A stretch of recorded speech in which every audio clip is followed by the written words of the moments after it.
Lately, the stars are dim, but that's never stopped us before. The purple hours stretch across the sky, just like they did the hour my mother named me Violet. The ship, our ship, the Mooney, sways and bucks, just like it has all 12 years of my life.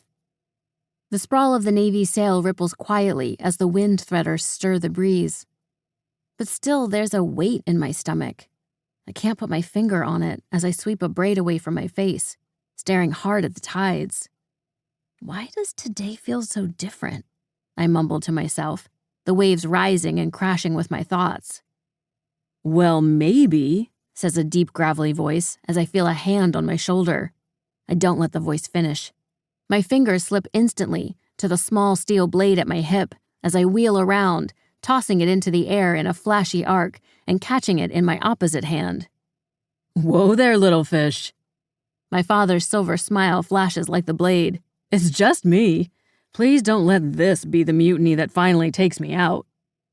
I relax and feel the blood rush to my cheeks, scowling at his teasing grin. You shouldn't sneak up on people. It's my ship. I can definitely afford to do some sneaking. Dad shrugs. Now, are you planning on sheathing that? Or is this going to be a very different father-daughter conversation than I thought? I bite my lip and sheath my knife. Don't you have steering to do, old man? I stare up at the sky, looking for the signal flare from Moon Eye and Sun Shower at the stern. Dad claps his hand to his chest in a mock wound. I roll my eyes. The crew lets him play too much. He already has command of the Mooney, so I don't see why we all must suffer through his comedy, too. Always in such a rush. There will be plenty of passengers to save when you're captain. Dad squeezes a calloused brown hand on my shoulder. The mark of the scythe, the dim blue tattoo indicating his status as the ship's captain, gleams on his mahogany forearm. Speaking of passengers, can you go find Moss? We need to start getting the newly rescued souls below deck so the pointers don't. He stops when he sees my mouth twitch down at the corners. He doesn't need to explain to me why we must get the souls below deck quickly. We Reapers of the Five Heavens aren't the only force on the tides of the lost. Our sworn enemies, the children of the shark, are what became of the Chainbreakers when they fell from their ships during the storm at the edge of the world.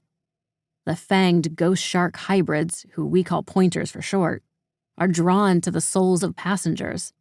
Dad notices my silence and frowns as he stares at my sword belt. Your mother would have been so proud. I try to laugh it off, but my voice sounds a little hollow. Today must be even stranger than I thought. Dad never brings up Mom unprompted.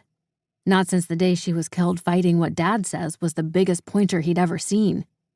Pointers don't drag Reapers down into the water like they do with passengers, but if they stab you, you're gone. Forever. And you never become a passenger. Ever since Mom died when I was 7 on their last mission together, I've been at Dad's side as his honorary first mate.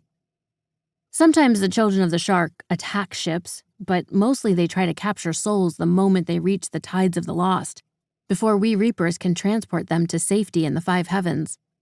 It wasn't too long ago, on my first mission, that I saved Moss from a pack of pointers when he first crashed down into the water. I still remember the sickly gray-green light bubbling up from below. Actually, that's a really good question. Where is that little trick of the light anyway? I want to tell Dad I can handle more responsibility.